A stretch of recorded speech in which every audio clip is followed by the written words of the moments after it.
Assalamualaikum warahmatullahi wabarakatuh. Perkenalkan, nama saya Rizky Fitri Boris Pahutar dengan NIM 8605366784. Fakultas Keguruan dan Ilmu Pendidikan, Program Studi Pendidikan Guru Sekolah Dasar, Universitas Terbuka UPBJJ Medan.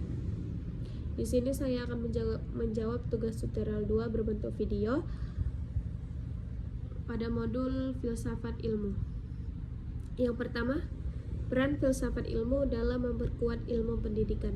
Nah, seringkali kita bertanya-tanya, apa sih hubungan teori filsafat yang abstrak dengan praktek pendidikan di kelas? Ternyata keduanya punya hubungan timbal balik yang sangat erat loh.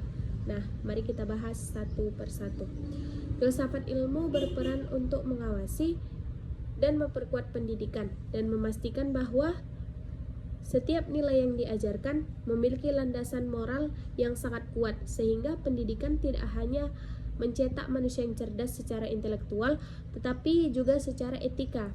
Filsafat ilmu menjaga agar teori-teori pendidikan dibangun di atas metodologi yang valid dan dapat dipertanggungjawabkan secara logis.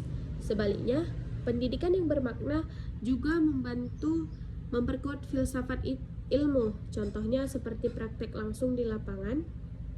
Kenapa?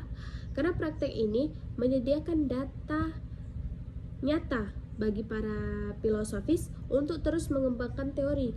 Contohnya ketika siswa diajarkan untuk berpikir kritis, seperti kenapa sih kita harus belajar, atau pelajaran seperti apa yang membuat kita sukses.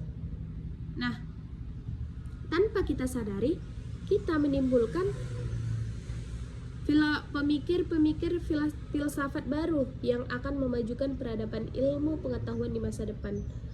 Lalu, dalam membedah soal pendidikan menggunakan 3 pisau,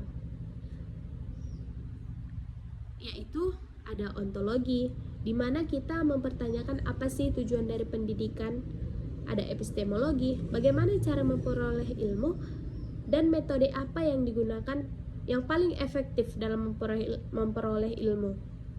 Nah, dan yang terakhir ada aksiologi, mempertanyakan untuk apa ilmu itu digunakan, apa dampak dari belajar ini. Contoh konkretnya dapat kita lihat melalui menentukan materi yang harus dipelajari oleh peserta didik. Lalu, metode belajar seperti apa yang kita gunakan tanpa membuat kesulitan dalam belajar siswa. Dan terakhir, karakter peserta didik seperti apa yang ingin kita bentuk. Setelah saya jelaskan, pasti kita punya kesimpulan masing-masing. Nah, sebagai kesimpulan, filsafat dan ilmu pendidikan adalah 2 hal yang tidak bisa dipisahkan. Tanpa filsafat, pendidikan akan kehilangan arah dan makna. Sebaliknya, tanpa pendidikan, filsafat hanya akan menjadi teori yang mati. Filsafat ilmu bukan sekedar teori abstrak, melainkan pondasi yang memberi arah dan kekuatan bagi ilmu pendidikan agar tetap ilmiah, bernilai, dan bermakna. Mungkin sekian penjelasan dari saya. Jika ada kesalahan dalam pengucapan kata, penggunaan kalimat, saya mohon dimaafkan. Saya akhiri. Assalamualaikum warahmatullahi wabarakatuh.